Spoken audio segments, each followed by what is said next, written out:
un Nigérien au parcours exceptionnel qui fait parler du Niger à travers le monde. Dr Hamidou Mamadou, ingénieur civil de son état. Après ses études au Niger, en Chine et aux États-Unis, il vit actuellement au Canada où il mène ses activités professionnelles pendant des années. Dr Hamidou est actuellement patron d'une firme qui intervient dans plusieurs domaines ici au Niger, au Canada et dans les autres pays du monde à la grande satisfaction des Nigériens. Soucié de l'émergence des jeunes Nigériens, Dr Hamidou encourage les jeunes dans la formation professionnelle dans le souci de faire bouger le secteur privé nigérien. Qui est ce Nigérien au parcours exceptionnel? Qu'est-ce qu'il a fait et qu'il fait pour contribuer au développement socio-économique du Niger? Suivant cet éclairage du Dr Hamidou Mamadou, il est ingénieur civil. Depuis 2003 que nous sommes installés au Niger, on travaille dans différents secteurs dont je viens de vous parler. Et présentement, nous sommes sur le projet de modernisation de l'aéroport international de Diori-Hamani, où nous supervisons les travaux au nom du gouvernement nigérien. Donc c'est ça, mais pour en arriver là, on a joui d'une très bonne éducation, donc formation. Et nous avons eu la chance d'avoir eu l'opportunité d'avoir une éducation de qualité, la formation, ainsi de suite. Ce qui est très important. Lorsqu'on travaille aujourd'hui au niveau planétaire, ça veut dire que la compétition, elle est très importante parce que des films comme les nôtres, on vient de partout. Et aujourd'hui, je me réclame société canadienne, mais aussi une firme du Niger, parce que le premier bureau de ciment a été installé à Niamey. En Afrique, a été installé à Niamey. Oui, j'ai commencé l'école primaire à Kony. Et ça a été... Depuis le début, j'ai aimé l'école. Avant même d'être inscrit, je me souviens, j'avais un enseignant à la maison. Parce que tout bout de papier qui traîne, je prends, j'essaie de lire. Donc avant d'avoir l'âge d'être inscrit à l'école, mon père m'avait trouvé un enseignant en attendant l'âge de 7 ans pour être inscrit officiellement. Mais déjà, j'avais un enseignant à la maison qui m'enseignait. J'avais eu cette chance. Et au gré des déplacements de mon père qui travaillait pour le gouvernement, j'ai fait l'école primaire à Kony, ensuite à Tawa, ensuite à Gaya, à Dosso, à Keita. Et j'ai commencé l'école, le CEG, à Tawa. J'ai fait le CG1 de Tawa, c'est la 6e jusqu'à la 4e. Et j'ai de très bons souvenirs du CG1 de Tawa. J'ai encore des promotionnaires qui, avec le rêve qu'on avait de travailler pour ce pays, ils ont eu cette occasion, ils ont eu cette chance. Nous avons tous eu cette chance de contribuer au développement de notre pays. Et ensuite, j'ai fait le CG6 de Niamey et j'ai fini par le CG de Tillabéri. Vous voyez, quand on est fonctionnaire de l'État, on se déplace, mais c'est tout le monde qui se déplace, c'est la famille. Donc, des fois, j'ai fait quelques mois dans un CEG, ensuite, mon père affecté dans une autre ville, et j'ai fini le CEG à Tillabéri. Et ensuite, après le BEPC, je suis allé au lycée Amadou Andara de Zender, de Tillabéri à Zender. Ça, c'est l'unité nationale. Vous étudiez à l'ouest du pays, vous vous retrouvez à l'est, pratiquement. Et c'était une très grande expérience. Parce que je me rappelle, je me retrouvais avec des compatriotes qui venaient de Terra, pratiquement de la partie ouest du Niger. On se retrouvait à Zender, au lycée de Zender, alors qu'il y avait le lycée de Niamey, mais on était à Zender, et c'est comme ça qu'on a eu l'occasion et la chance de connaître d'autres Nigériens de par différentes langues du Niger. Et ça a été un bon souvenir pour moi, le lycée Amadou Kourandaga de Zender. On a fréquenté un lycée qui a un grand nom, le lycée Amadou Kourandaga.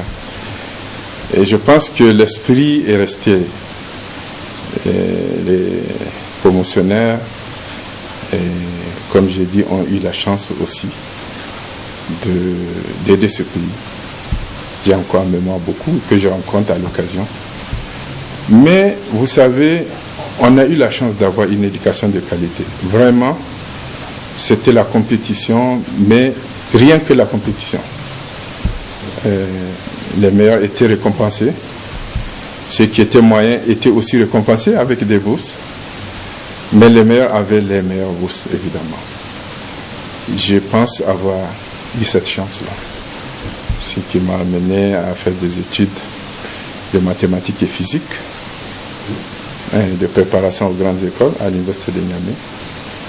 Et j'ai eu une bourse pour aller en Chine, où j'ai étudié mon diplôme d'ingénieur civil. Et encore une fois, les horizons se sont ouverts parce que c'était en Chine que j'ai connu le Canada à travers des professeurs d'origine canadienne.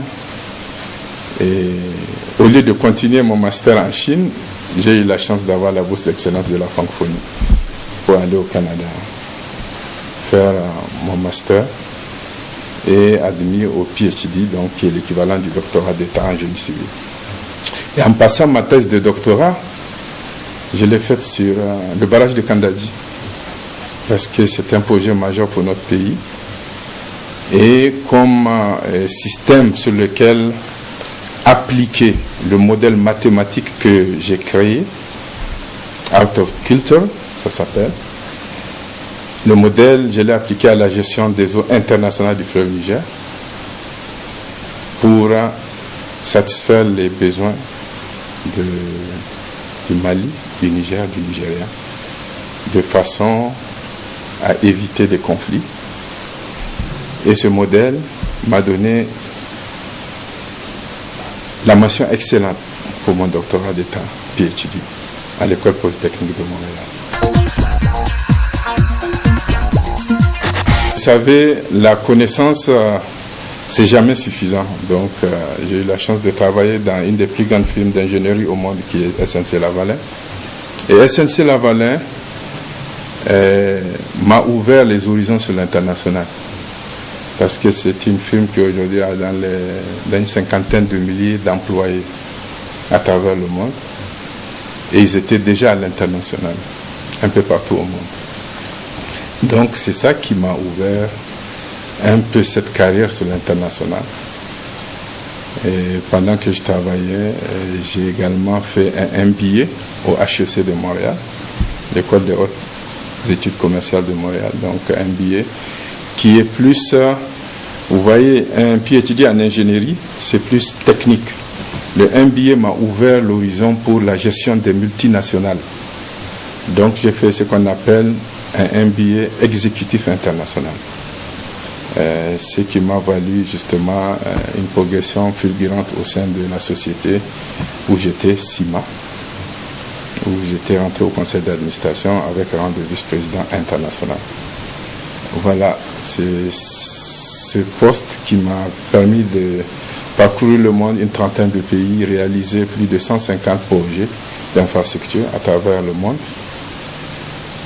Et j'ai toujours pensé au Niger, quand je vois des infrastructures dont le Niger a besoin et qui peuvent aider. Mon premier regard, ma première pensée va au Niger, ce qui est normal. Ce pays qui m'a tout donné, le Niger m'a tout donné.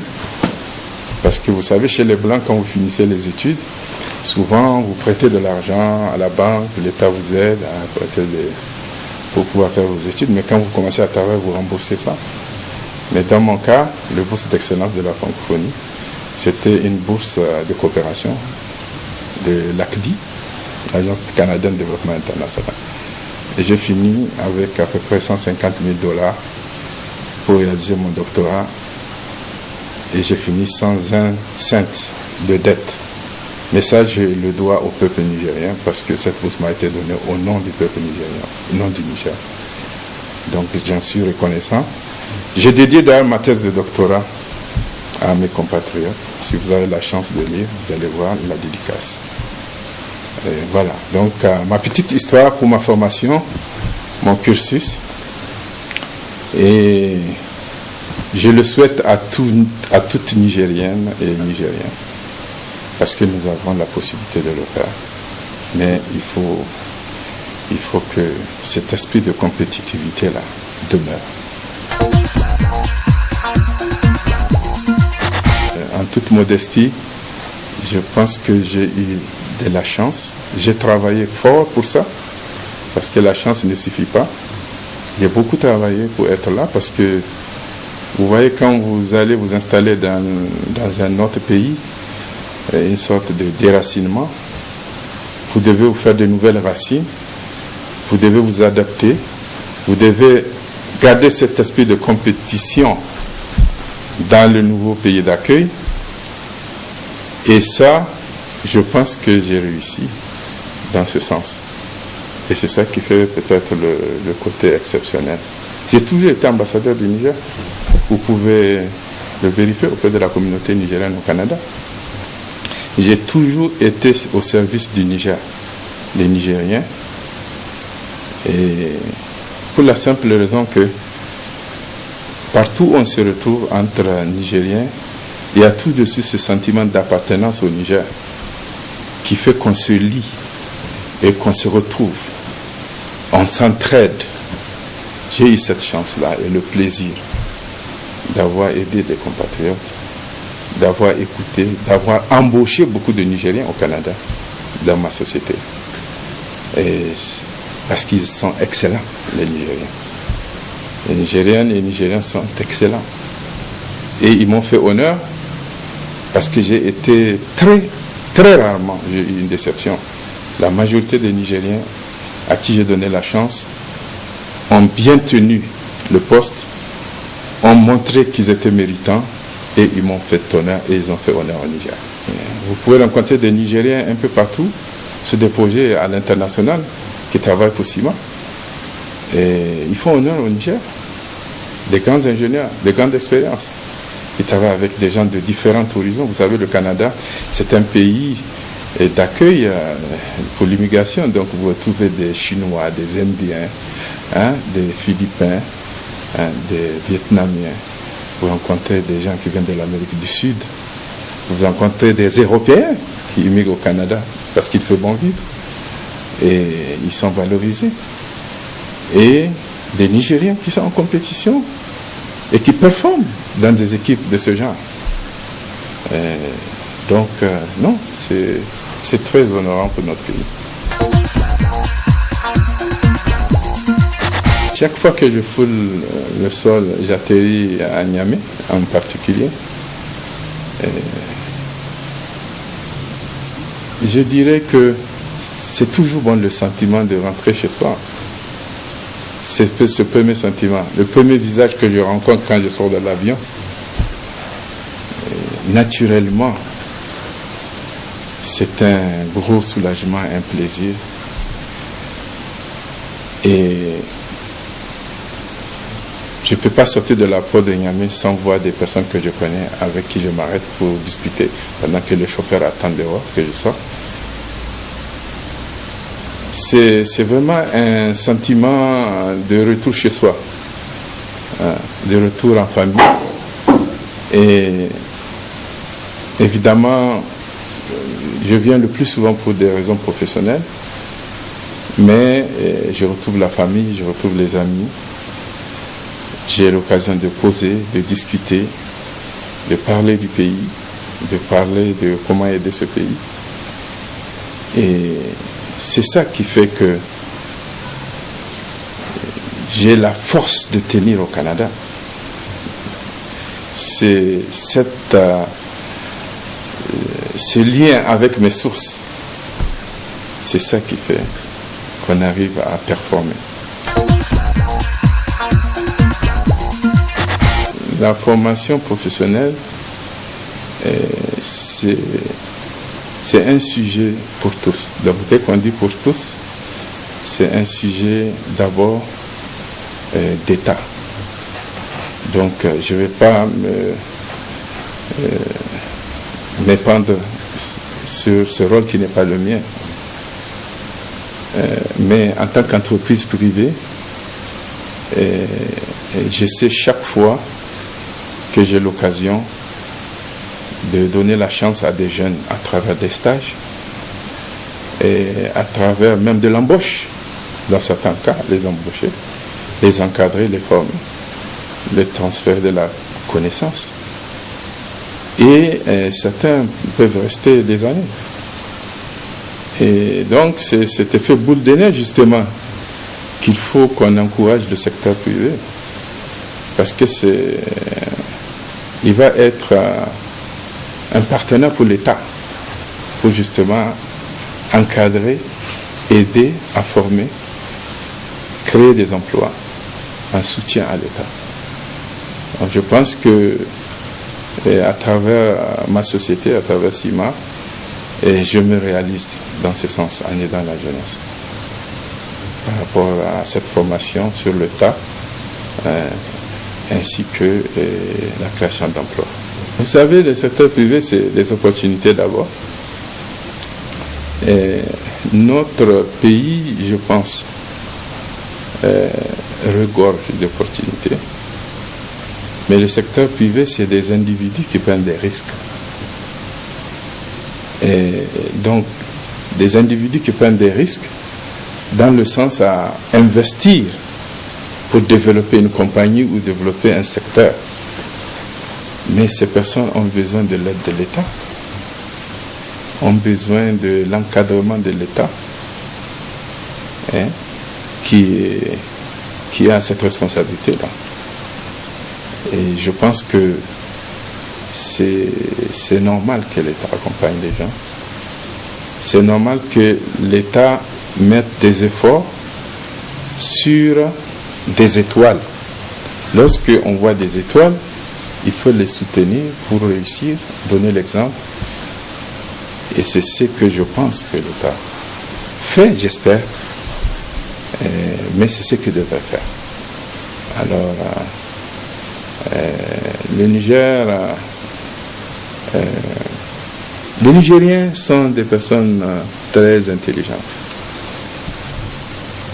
On a fait la preuve devant les autres. Mais des fois, on a besoin de l'aide pour réussir. Et cette aide-là, je fais ce que je peux. J'espère que chacun fera sa part. Le conseil, c'est toujours par le travail qu'on peut se réaliser.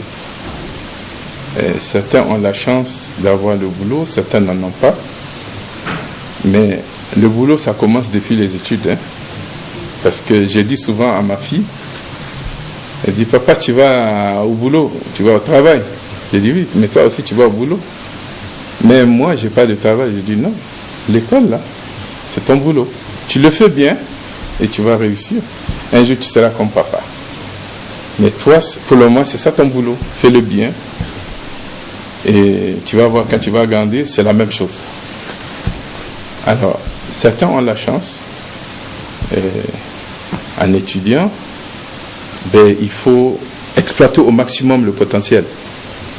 Il ne faut pas se distraire, il ne faut pas être distrait, je veux dire. Il faut toujours avoir cet esprit de compétitivité.